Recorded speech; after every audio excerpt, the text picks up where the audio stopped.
प्रणाम है आपको सभी को, जो भी इस विद्यालय की ऑनलाइन जो आपकी पढ़ाई जो दी जा रही है।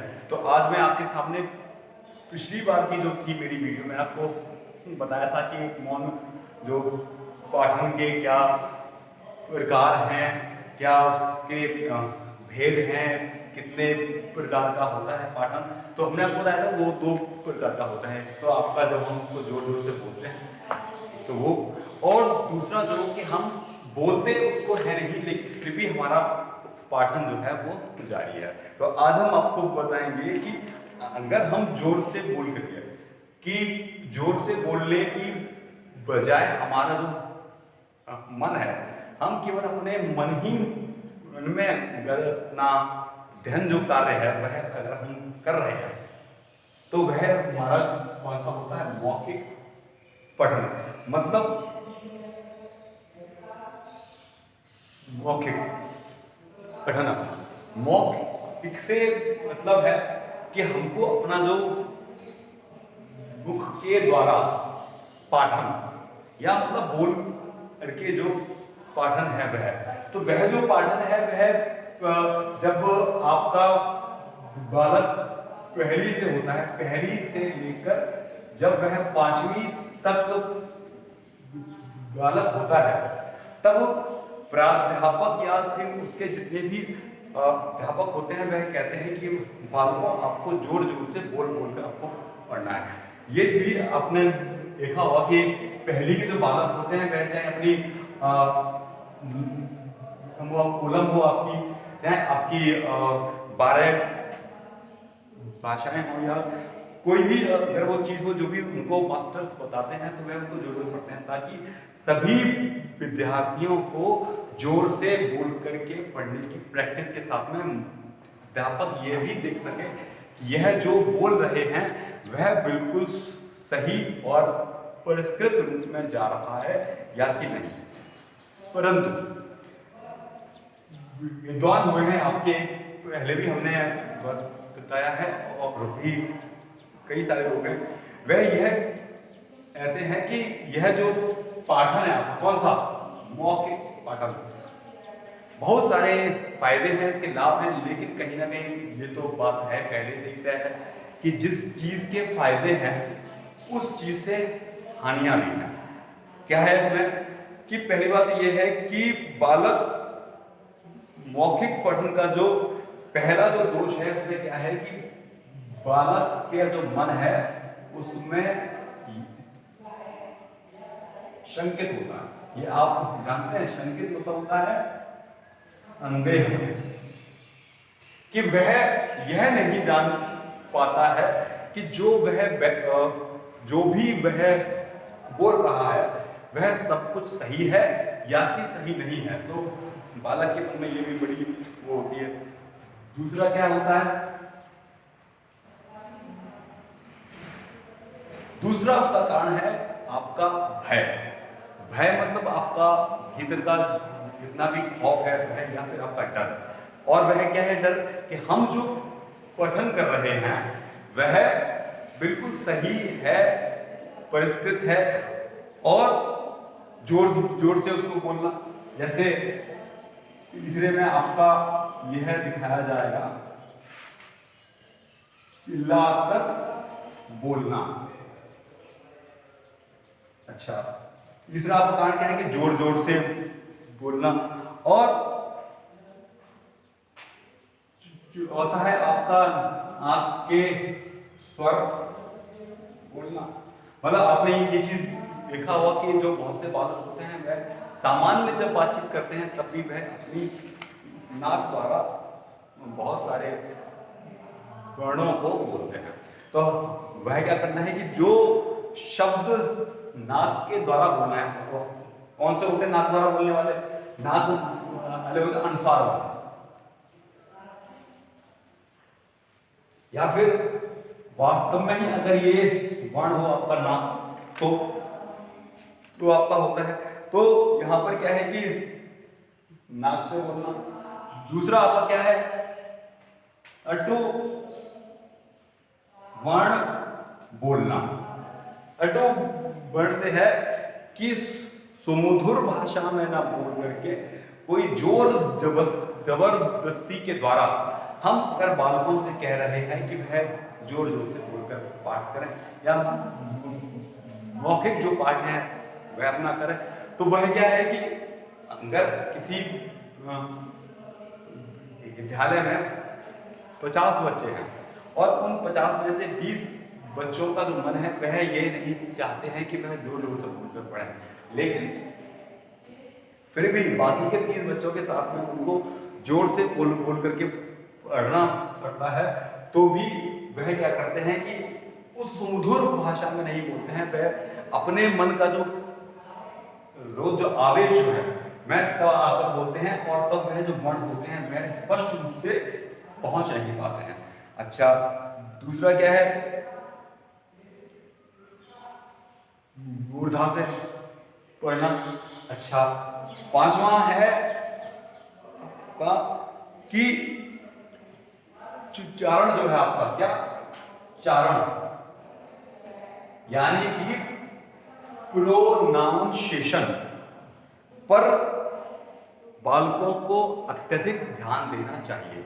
अच्छा, जब हम मौखिक पठन कर रहे होते हैं तो चारण में क्या है कि हमको यह भी मालूम होना चाहिए कि कौन सा वर्ण को कितनी दूरी से बोला जाएगा या कितने पास से बोला जाएगा। अच्छा, दूसरा क्या है आपका, तो ये तो थी आपके मौखिक पठन के दोष। अच्छा, जो सबसे विस्तृत जो दोष है वह दोष यह है कि जब हम मौखिक पठन कर रहे होते हैं तो साथ के जो बच्चे होते हैं या दूसरी कक्षाओं के जो बच्चे होते हैं तो उनके जोर जोर से पाठन करने की वजह से दूसरे बच्चों को बहुत ज्यादा नुकसान होता है और उन बालकों को अध्ययन के समय भी बड़ा परेशानियों का सामना करना पड़ता है। तो यह क्या है कि मौखिक पठन का जो सबसे बड़ा दोष है वह यही है कि बालकों का जो ध्यान है वह एक जगह पर ना बैठ पाना। अच्छा, दूसरा अब क्या है, तो हमने आपको बताया कि मौखिक पठन के दोष है ना, ये हम आपको सब बता दिए मौखिक पठन के दोष।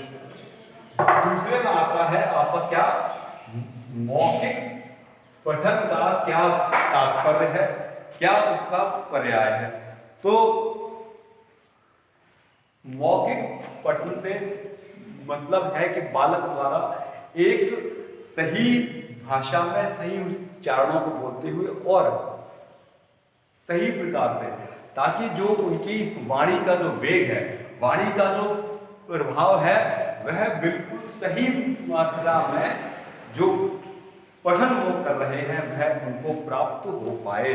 अच्छा, दूसरा क्या है मौखिक पठन का, मौखिक पठन का अर्थ है कि अपना मुख द्वारा पाठन, कि जो आपका जो मुख है, आप अपने मुख से कोई भी चीज अगर पढ़ रहे हो तो वह मौखिक पठन ही कही जाएगी। अच्छा, तो ये तो था आपका कौन सा वाला मौखिक पठन के दोष, मौखिक पठन का अर्थ और मौखिक पठन का उद्देश्य आपका क्या है।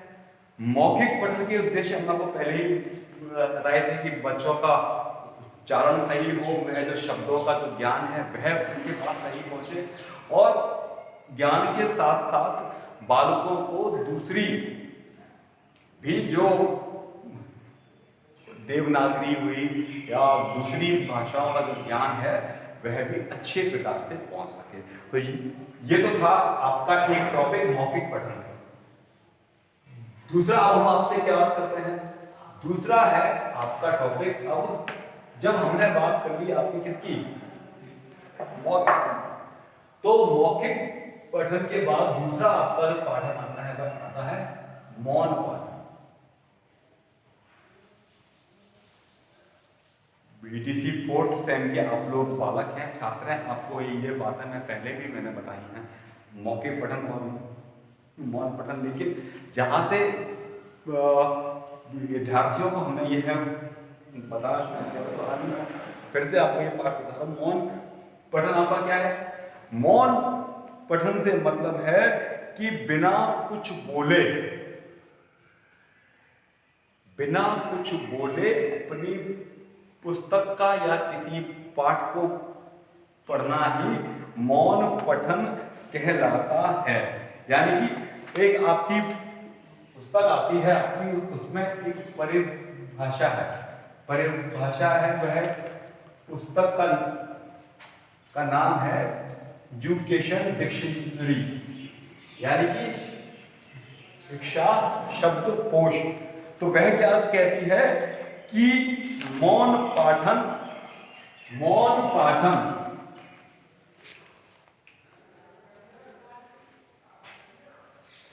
श्रवणीय, मौन पाठन श्रवणीय शब्दोच्चारण के बिना, शब्दोच्चारण के बिना दिया गया पाठन है।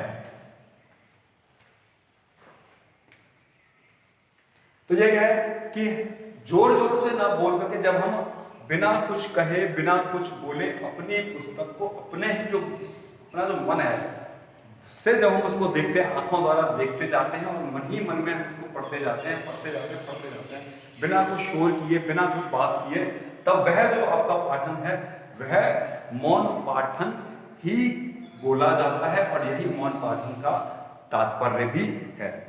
दूसरा आपका क्या है?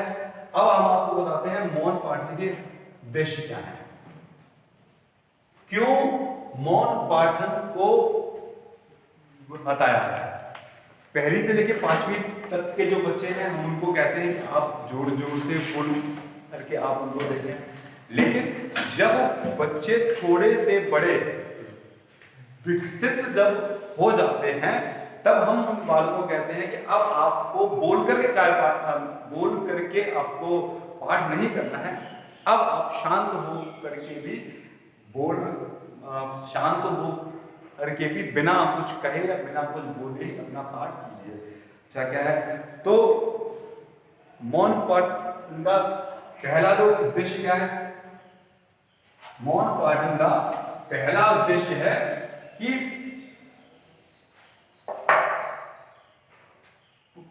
पठन, पठन की आपकी जो पठन जब आप किसी चीज का कर रहे हो तो उसमें कितना टाइम लेते हैं आप, कितनी देर में आपका पाठ होता है।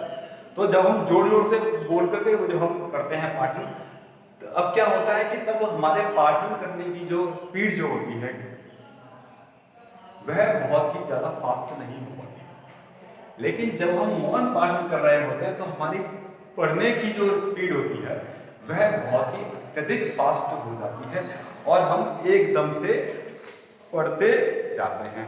अच्छा, दूसरा क्या है? दूसरा जो इसका उद्देश्य है वह क्या है कि पाठ का बोध तत्व को पाना।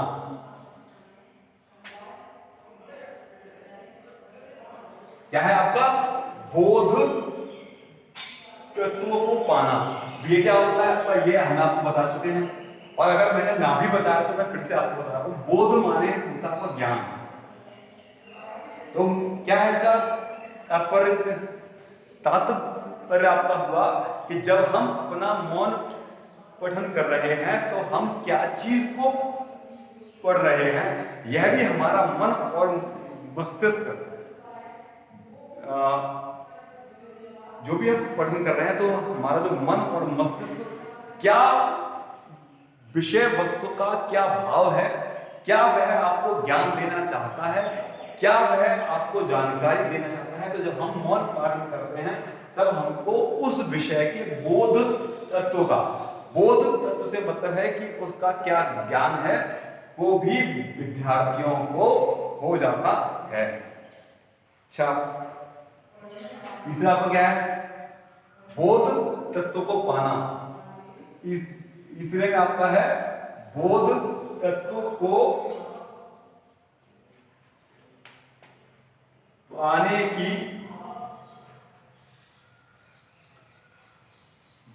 अति तेज। हम जैसे जैसे मौन पाठन को विस्तृत करते जाते हैं वैसे ही बोध तत्व मतलब ज्ञान को पाने की या उसके भाव तक पहुंचने की जो भी हमारी ताकत होती है वह और फास्ट याद, विकसित याद उसको और तेज हो जाती है। तो यह आपका था उसका तीसरा उद्देश्य। आपका फोर्थ उद्देश्य आपका क्या है? फोर्थ उद्देश्य है आपका, यह कहते हैं कि भाव, विषय वस्तु का भाव और उसका क्या सेंटर पॉइंट है, मतलब केंद्र बिंदु, यानी कि सेंटर पॉइंट, केंद्र बिंदु, केंद्र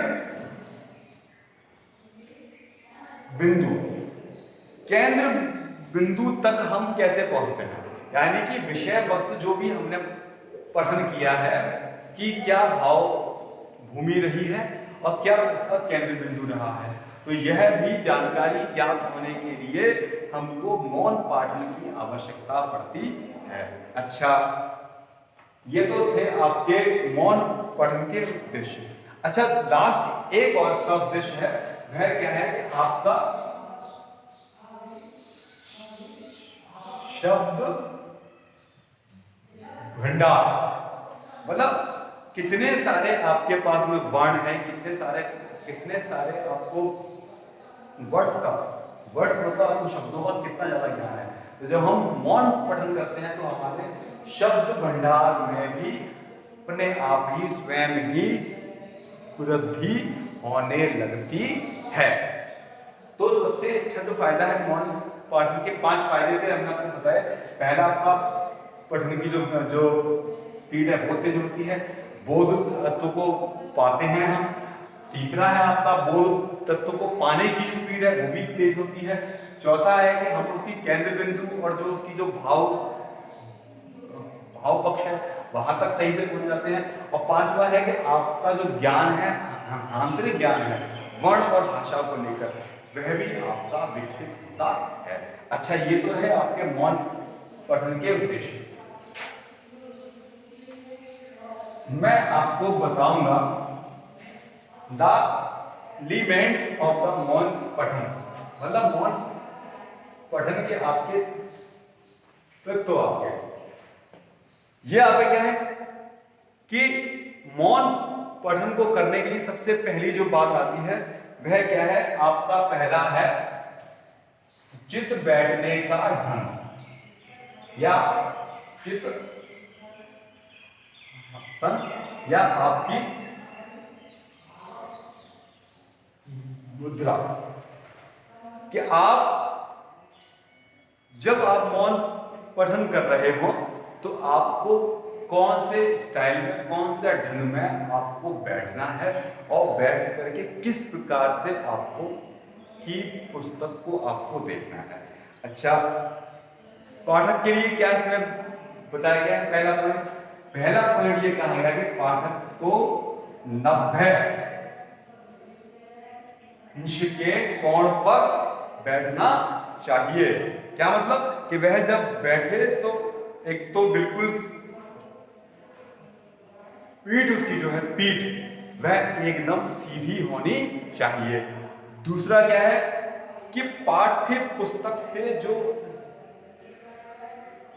व्यक्ति के फेस से मतलब जो का जो फेस है, फेस से पाठ्य पुस्तक की कितनी दूरी होनी चाहिए, तो वह आपकी बताई गई है कि पुस्तक से 1 फुट की दूरी होनी चाहिए, पहली बात। और ये जो प्रश्न है यह बहुत सी बार बीटीसी की परीक्षाओं में परीक्षार्थी द्वारा यह पूछते हैं कि आपका बैठने का ढंग आपका क्या हो, और पाठ्य पुस्तक से व्यक्ति की दूरी कितनी या उसकी आंखों की दूरी कितनी होनी चाहिए, तो वह आपको बतानी है कि वह दूरी 1 फुट की होनी चाहिए और वह 90 के कोण पर बैठना चाहिए। अच्छा, दूसरा क्या है, परिचित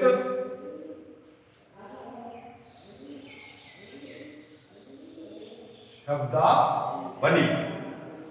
ये क्या है कि बालकों को वह पाठों को पढ़ना चाहिए या वह विषय वस्तु को पढ़ना चाहिए जिस विषय वस्तु के जो वर्ड्स हैं, जो वर्ण है, जो विन्यास है, जो उनके भावों का, वह बालक को पहले से कुछ ना कुछ उसके बारे में जानकारी हो, यानी कि परिचित हो, जो है जो वह पढ़ रहा है वह परिचित, मतलब जो भी उसमें वर्ड्स आए हैं उनका जो मतलब है, पर्याय है, वह बालकों को पहले से पता होना चाहिए। अच्छा, पॉइंट नंबर आपका क्या है, 3, एकाग्र व शांत। बालक को क्या है, मौन पठन करते हुए पूरा ध्यान बालक का पुस्तक पर और कहीं भी जो ध्यान है वह दूसरी जगह पर ना भटक रहा हो। जब हम मौन पठन कर रहे होते हैं तब क्या होता है कि तब हम सिर्फ जब जो चीज हम पढ़ रहे हैं, हम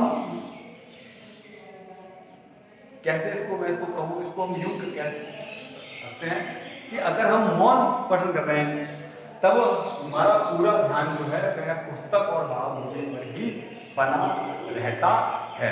यह भी मौन पठन का एक बहुत अच्छा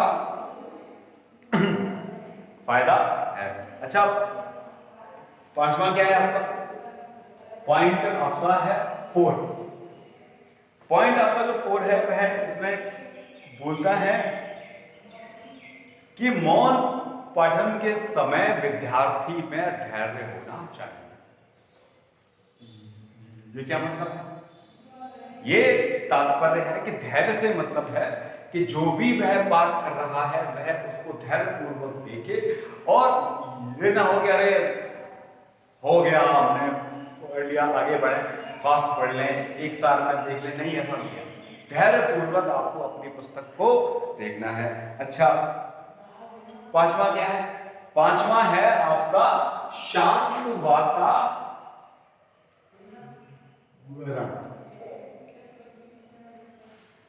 चाहे एक विद्यालय में या एक कक्षा में 100 बच्चे हैं और 100 के 100 बच्चे मौन पाठन कर रहे हैं, तो उस विद्यालय का जो वातावरण जो होगा, एटमॉस्फेयर जो होगा, वह एकदम शांत रहेगा।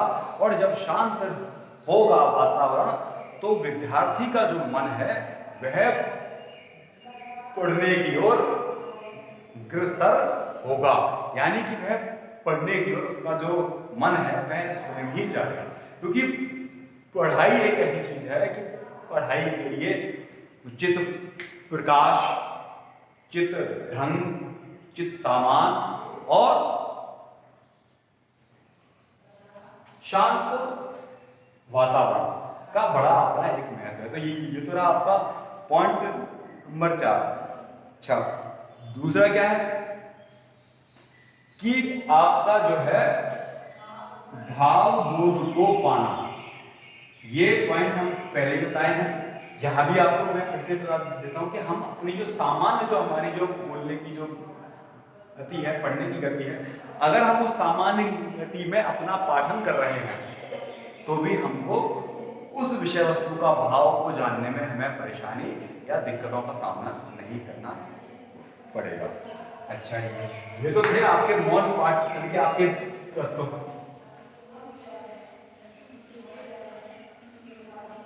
मौन पाठन के तत्वों के बाद मैं आपको बताता हूं मौन पाठन के लाभ।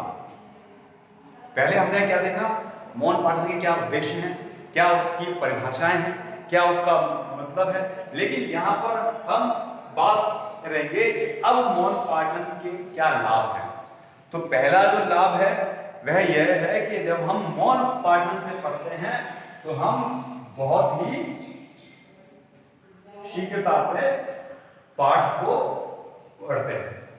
पहला हमारा ये लाभ है कि हम बहुत ही फास्ट तरीके से, जो हमारी सामान्य गति से तेज जा करके हम अपनी विषय वस्तु को पढ़ लेते हैं। अच्छा,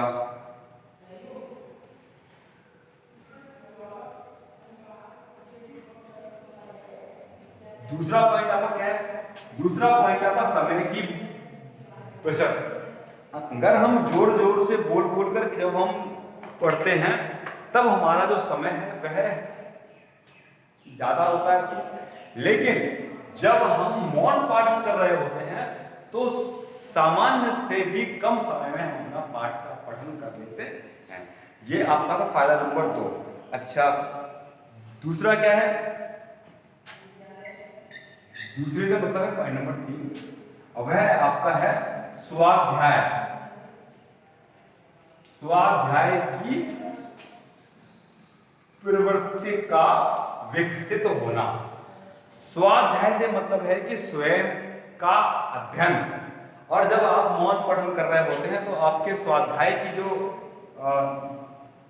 गति जो होती है वह भी आपकी बहुत अच्छी हो जाती है, विकसित हो जाती है, और आपका बहुत करता है मन कि हम ये भी देख लें, वो भी पढ़ लें, ये भी पढ़ लें, और बिना बोले पढ़ें, मन में पढ़ें, फास्ट पढ़ें। तो क्या है कि ये सारी बातें जो हैं वह आपने स्वाध्याय की, मतलब पुस्तकों को पढ़ने की जो प्रवृत्ति होती है वह आपकी है विकसित करती है। अच्छा, चौथा क्या है? चौथा है आपका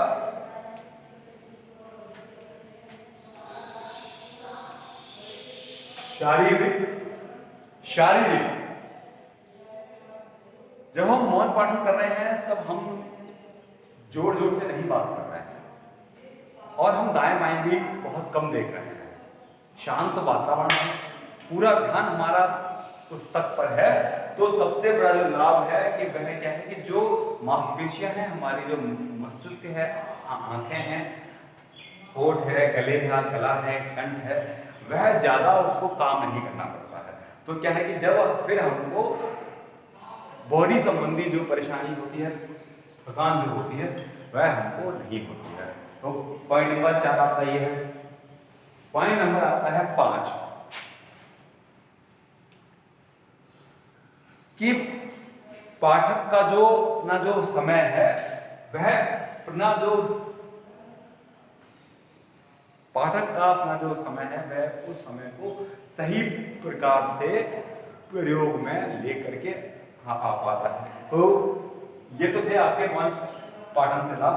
पहला था कि हम फास्ट पढ़ते हैं, हमारा टाइम लगता है कम, और पढ़ने की जो प्रवृत्ति होती है वह भी विकसित होती है, और जो मानसिक रूप से व्यक्ति को जो परेशानियां होती हैं वह भी ज़्यादा नहीं करनी पड़ती। तो हमारे मौन पाठन का लाभ भी था। अच्छा, अंतिम आपका मौन पाठन का जो पॉइंट है उसमें ज़्यादा नहीं है, 2 ही 3 पॉइंट है, और वह क्या है कि मौन पाठन की आपकी सीमाएं,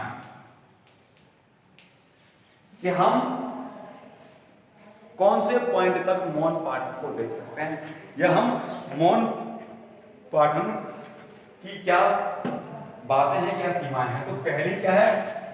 प्रारंभिक स्तर पर मौन पाठन।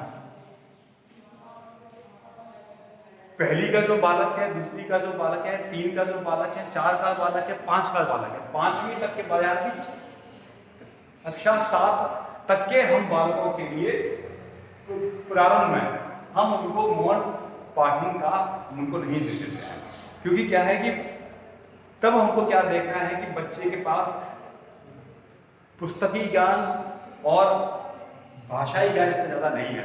तब हमको उसके पठन के साथ साथ वह कौन से बात को कैसे कह रहा है ये भी हमें देखना है। तब हम उसको प्रारंभिक जो होता है वहां पर मौन पाठन केवल प्रारंभिक तक ही आपका मान्य है, या यूं कहा जाए कि पहली से लेकर 5वीं तक ही ये कहा जाएगा।